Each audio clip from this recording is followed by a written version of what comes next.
जब भगवान राम ने कलयुग में प्रकट होकर एक बच्चे की परीक्षा ली, चौंका देने वाली सच्ची कथा।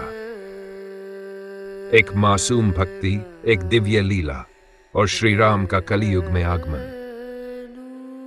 कल्पना कीजिए, एक शांत हरियाली से भरा पहाड़ी गांव, जहां सुबह की धूप की डालियों से छनकर धरती पर बिछ जाती है और मंद हवा तुलसी के पत्तों को सहला जाती है। वहीं एक टूटी फूटी झोपड़ी, मिट्टी की दीवारें और उस झोपड़ी में बैठा है एक छोटा सा बच्चा। उसकी उम्र महज 8 साल होगी, पर उसकी आंखों में एक अनोखा तेज है, एक श्रद्धा जो शायद आज की दुनिया में दुर्लभ है। अर्जुन हर रोज सुबह उठता है, माँ के साथ रसोई में हाथ बटाता है और फिर मिट्टी की थाली में प्रेम से भोजन सजाता है। कुछ चावल, थोड़ी दाल और एक रोटी। लेकिन यह भोजन किसी इंसान के लिए नहीं, ये भोग है भगवान श्री राम के लिए। वो झोपड़ी के एक कोने में एक छोटी सी तस्वीर रखी है, भगवान राम की, धनुष बाण धारण किए हुए, और अर्जुन दोनों हाथ जोड़कर कहता है, प्रभु, ये भोजन आपके लिए है, कृपया स्वीकार करें। फिर आंखें बंद कर लेता है और घंटों बैठा रहता है, बिना हिले, बिना बोले, बस इंतजार करते हुए। उसकी माँ कई बार मुस्कुराकर कहती है, बेटा, भगवान असली में थोड़ी आते हैं, ये सब भाव है, भक्ति है। लेकिन उस दिन कुछ अद्भुत हुआ।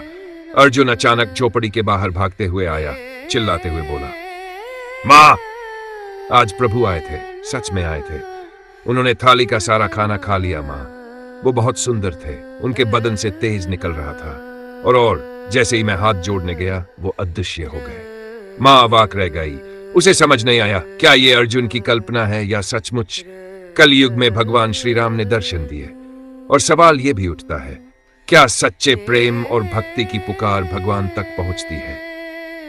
और अगर पहुंचती है, तो क्या वे प्रकट भी होते हैं? बच्चे की सरल दुनिया, बच्चे, सरल दुनिया। यह कहानी है उस जगह की जहां जीवन सरल है, पर मन आकाश जितना विशाल। एक छोटा सा पहाड़ी गांव, जहां सुबह की पहली किरणें नीम और पीपल के पत्तों से छनकर धरती को स्वर्णिम कर देती है। गांव में दूर एक छोटी सी झोपड़ी है, मिट्टी की दीवारें, घास की छत, दीवार पर एक ही चित्र टिंगा है, भगवान श्री राम का। इस झोपड़ी में रहता है एक 9 साल का बालक दीपू। उसका जीवन गरीबी से भरा है, लेकिन दिल भक्ति से। पिता दिन भर जंगल से लकड़ी काटते हैं और माँ खेतों में पसीना बहाती है। लेकिन दीपू की दुनिया उन संघर्षों से कहीं ऊपर है। वो जीता है सिर्फ एक भरोसे पर, प्रभु श्री राम आज भी है और वो मुझे सुनते हैं। हर सुबह वह आंखें मलते हुए उठता है, एक लोटा पानी लेकर तुलसी को सींचता है, फिर नंगे पैर मंदिर की ओर भागता है, जहां गांव के एक बूढ़े बाबा रामायण पढ़ते हैं। दीपू वही जमीन पर बैठ जाता है, बिना हिले, बिना बोले, जैसे हर शब्द उसके हृदय में उतर रहा हो।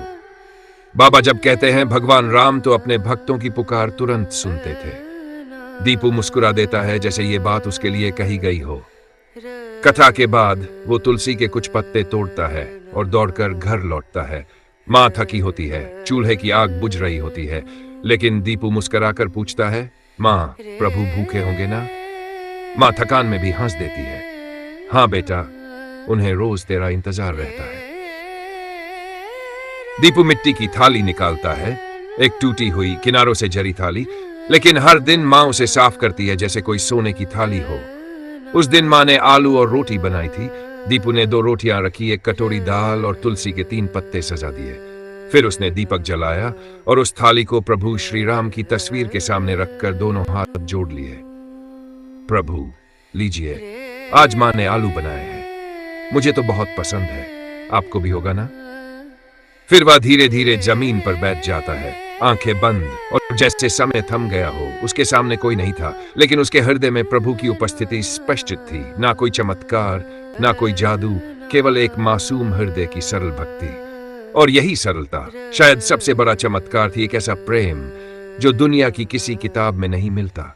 और शायद इसी मासूमता को देखकर स्वयं भगवान राम एक निर्णय लेते हैं कि अब समय आ गया है अपने इस बाल भक्त को दर्शन देने का।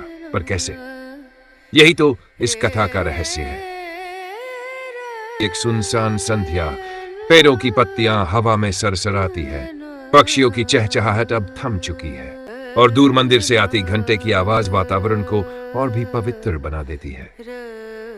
घर का वह कोना जहां दीपू ने लकड़ियों और पुरानी तस्वीरों से एक छोटा सा राम दरबार बनाया था, अब भक्ति की एक अनोखी ऊर्जा से भर चुका है।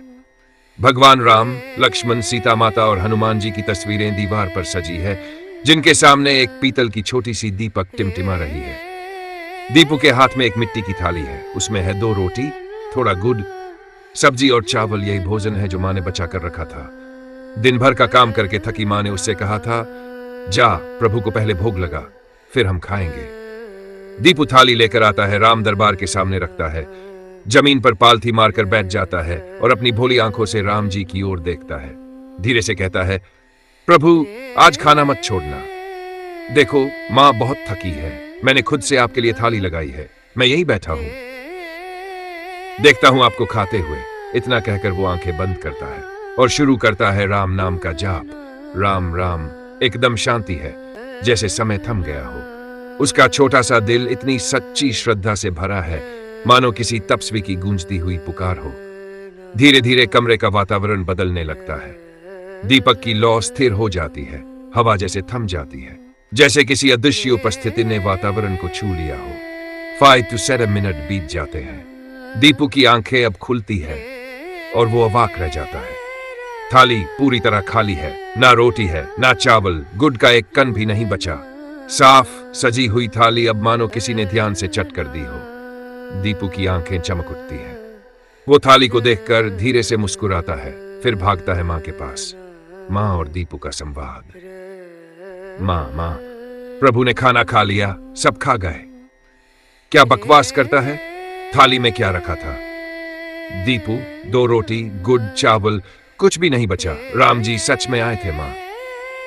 माँ थोड़ा नाराज होते हुए कहती है, तूने ही तो खा लिया होगा, भूख लगी होगी, और अब झूठ बोलकर भगवान के नाम पर डाल रहा है। दीपू की आंखें भर आती है, वो एकदम चुप हो जाता है और फिर कांपती आवाज में कहता है, नहीं माँ, सच में मैंने कुछ नहीं खाया।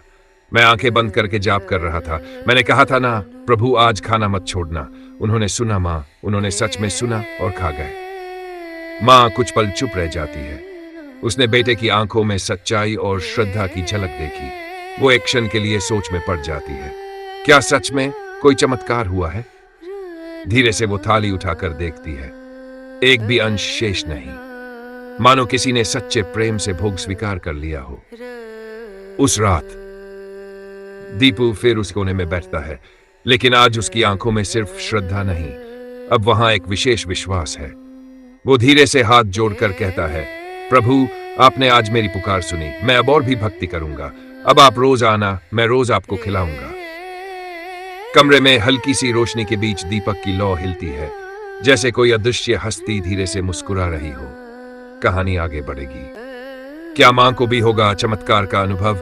क्या गांव के लोग मानेंगे कि प्रभु ने दीपू के घर पदार्पण किया? जाने अगले भाग में भक्ति की शक्ति। अगर ये कहानी आपके हृदय को छू गई हो तो कृपया वीडियो को लाइक करें, शेयर करें और नीचे कमेंट करें, राम जी आज भी हमारे बीच हैं। सनातन संस्कृति हिंदी चैनल को सब्सक्राइब जरूर करें। यहाँ हर कथा सिर्फ कहानी नहीं, आत्मा की अनुभूति होती है। पिछली रात दीपू गहरी नींद में था, पर मां जाग रही थी। वो लगातार सोच रही थी, क्या सचमुच राम जी आए थे या ये मेरे बच्चे की कोई कल्पना है? पर थाली तो खाली थी और उस मासूम की आंखों में जो सच्चाई थी। वो सारी रात करवटें बदलती रही। भक्ति और संशय का संग्राम उसकी अंतरात्मा में चल रहा था। अगली सुबह सूरज की किरणें जैसे ही आंगन में पड़ती है, मां आज कुछ तय कर चुकी थी।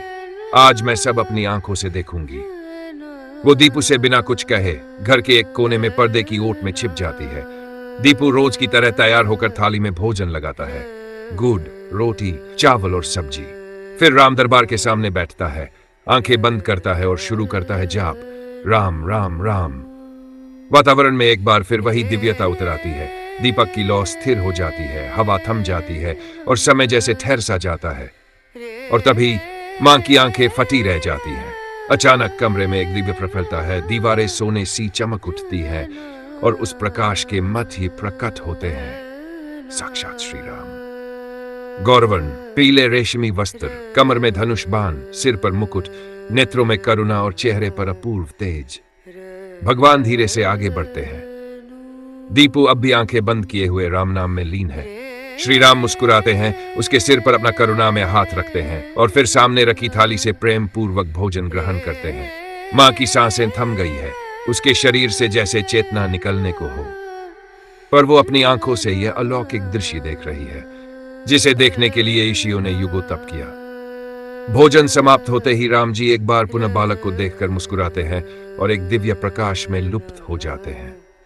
मां की चीख फूट पड़ती है, हे राम, क्या सचमुच तुम मेरे घर? वो दौड़कर दीपू को गले लगा लेती है। आंखों से आंसू रुक ही नहीं रहे। वो कहती है, माफ कर दो प्रभु, मैंने तुम्हारे आने पर भी शक किया। मेरे बेटे ने जो कहा वो 100% सच था। गांव में फैलती है खबर। मां रोती हुई कांपते स्वर में यह चमत्कार अपने पड़ोसी को बताती है और फिर देखते ही देखते पूरा गांव इस चमत्कार की चर्चा में डूब जाता है। लोग दौड़ते हैं दीपू के घर, कोई राम दरबार के सामने हाथ जोड़ता है, कोई दीवारों को छूता है, कोई थाली को निहारता है। सब एक ही सवाल पूछते हैं, क्या सचमुच श्री राम आए थे? हर कोई चाहता है कि वो भी उस दृश्य को देखे। कुछ लोग अगली सुबह थाली लेकर वहां बैठ जाते हैं, कुछ घंटों राम नाम करते हैं, पर राम किसी और को नहीं दिखते। धीरे धीरे समझ आने लगता है, राम को वही देख सकता है जिसके भीतर दीपू जैसी सच्ची श्रद्धा और निष्कलंक प्रेम हो। कथा का यह भाग समाप्त। अगले भाग में जानिए जब गांव का मुखिया चमत्कार को परखने आता है और होता है एक अद्भुत निर्णय जो दीपू की जिंदगी बदल देता है। अगर यह चमत्कारी घटना आपके हृदय को स्पर्श कर गई हो तो कृपया वीडियो को लाइक करें, शेयर करें और नीचे कमेंट करें। राम आज भी आते हैं, बस हमें दीपू जैसी श्रद्धा चाहिए। सनातन संस्कृति हिंदी चैनल को सब्सक्राइब करें, क्योंकि यहां हर कथा केवल कथा नहीं, साक्षात दर्शन है। बालक की परीक्षा। रात का दृश्य, चांदनी से नहाया आंगन, दीपक की मंद लौ और एक दिव्य स्वप्न। दीपू उस रात जब सब सो गए थे, राम दरबार के सामने हाथ जोड़कर बैठा था। आंखों में भाव था, मन में शांति और हृदय में अडिग श्रद्धा। थोड़ी देर बाद वो वहीं लेट गया और धीरे धीरे उसकी आंखें लग गई और फिर एक दिव्य स्वप्न प्रकट होता है। स्वप्न में चारों ओर सोने सी रोशनी है, कमल के फूल बिखरे हैं और वहां तेजस्वी प्रभा के मध्य खड़े हैं श्री राम। दीपू घबरा कर उठता है, हाथ जोड़कर कहता है, प्रभु आप आए, मुझे दर्शन दिए। राम जी मुस्कुराते हैं और प्रेम पूर्वक उसके सिर पर हाथ रखकर कहते हैं, बेटा तू बहुत भाग्यशाली है, लेकिन हर भक्ति को एक परीक्षा से गुजरना पड़ता है। अब तुझे भी परीक्षा देनी होगी। क्या तू मेरी सेवा तब भी कर सकता है जब ना कोई चमत्कार हो, ना भीड़ हो और ना कोई देखे? दीपू आश्चर्य में पड़ जाता है, प्रभु चाहे कोई देखे या ना देखे, आप मेरे सामने रहें या अदृश्य हो जाएं, आपके चरणों की सेवा ही मेरा जीवन है। राम जी मंद मुस्कुराते हैं। धीरे धीरे उनकी छवि प्रकाश में विलीन हो जाती है। दीपू रोज की तरह उठता है, थाली में प्रेम से भोजन सजाता है, रोटी सब्जी गुड़ राम दरबार के सामने रखता है, हाथ जोड़ता है और कहता है, प्रभु आज भी आपके लिए भोजन है। फिर आंखें बंद करता है और राम नाम का जाप करने लगता है। 5 मिनट, 10 मिनट, 15 मिनट बीत जाते हैं, कोई चमत्कार नहीं होता। थाली वैसी की वैसी पड़ी रहती है, ना भोजन कम होता है, ना कोई प्रकाश आता है। मां पर्दे की ओर से देख रही थी, थोड़ा असमंजस, थोड़ा दुख, लेकिन बेटे को देखकर चकित हो जाती है। दीपू की आंखों में एक बूंद भी निराशा नहीं है। वो मुस्कुराकर कहता है, कोई बात नहीं प्रभु, आप ना भी आए, फिर भी मैं आपको रोज बुलाऊंगा, आपके लिए खाना रोज लगाऊंगा और नाम सदा लूंगा। अगले कई दिन, हर दिन वही होता है, थाली वैसी की वैसी, ना कोई दिव्य प्रकाश, ना कोई दर्शन, पर दीपू की श्रद्धा एक रत्ती भी नहीं डगमगाती। वो हर दिन वैसे ही सेवा करता है, वैसे ही हाथ जोड़ता है, वैसे ही आंखें बंद करके राम नाम जपता है। प्रभु परीक्षा लेते हैं, श्रद्धा की सेवा की, शुद्धता की, दिखावे की नहीं, दिल की भक्ति की परीक्षा होती है। मां भी अब हर दिन देखती है, उसका बेटा न डोल बजाता है, न लोगों को बुलाता है, न दिखावे करता है, वो बस चुपचाप सेवा करता है जैसे पहले करता आया था।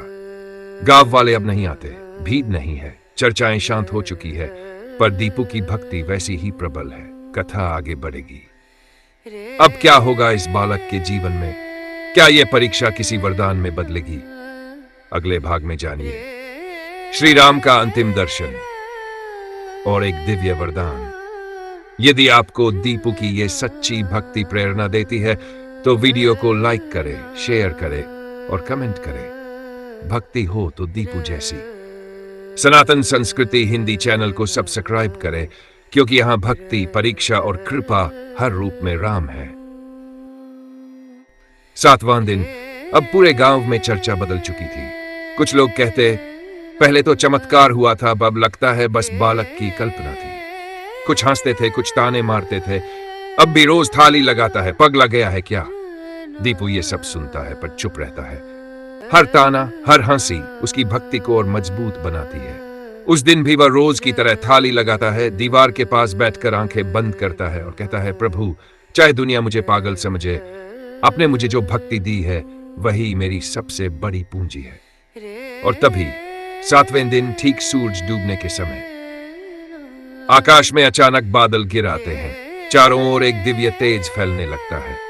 मंदिर की घंटियां अपने आप बजने लगती है और एक दिव्य प्रकाश पुंज घर से निकलकर पूरे गांव में फैल जाता है। गांव के लोग चौंक जाते हैं। किसी अदृश्य शक्ति की उपस्थिति उन्हें खींच लाती है दीपू के घर। और तभी साक्षात श्री राम प्रकट होते हैं। केशरी पीतांबर में, विशाल तेजयुक्त स्वरूप, करुणा और तेज से भरे नेत्र। उनके साथ लक्ष्मण, सीता माता और हनुमान जी भी उपस्थित है। गांव वाले अपने नेत्र मसलते हैं। क्या हम सच में देख रहे हैं? श्री राम का वचन गूंजता है, यह बालक सच्चा भक्त है, जो बिना प्रमाण के, बिना चमत्कार के भी सेवा करे। श्रद्धा नच, वही मेरा सच्चा सेवक है। गांव वाले नतमस्तक हो जाते हैं, आंखों से आंसू बहते हैं। हर कोई उस बालक के चरणों में गिरने को तैयार हो जाता है। श्री राम का वरदान। दीपू अब भी अपनी मासूम आंखों से राम को देख रहा है। उसके पास कोई मांग नहीं, कोई लालच नहीं, सिर्फ आभार है, सिर्फ प्रेम। श्री राम मुस्कुराते हैं और कहते हैं, बेटा, तेरी भक्ति ने मुझे बांध लिया है। अब जहां भी तेरी कथा सुनाई जाएगी, मैं स्वयं वहां साक्षात उपस्थित रहूंगा। तेरा नाम युगों तक लिया जाएगा, क्योंकि तूने दिखा दिया कि सच्ची भक्ति को चमत्कार की नहीं, सिर्फ श्रद्धा की जरूरत होती है। श्री राम दीपू के सिर पर हाथ रखते हैं और एक बार फिर दिव्य प्रकाश में लुप्त हो जाते हैं। समापन दृश्य। गांव अब दीपू को नहीं, रामदास के नाम से जानता है। उसका घर एक तीर्थ बन जाता है। लोग दूर दूर से आते हैं, उस स्थान पर भोग लगाते हैं और वहां बैठकर ये कथा सुनते हैं।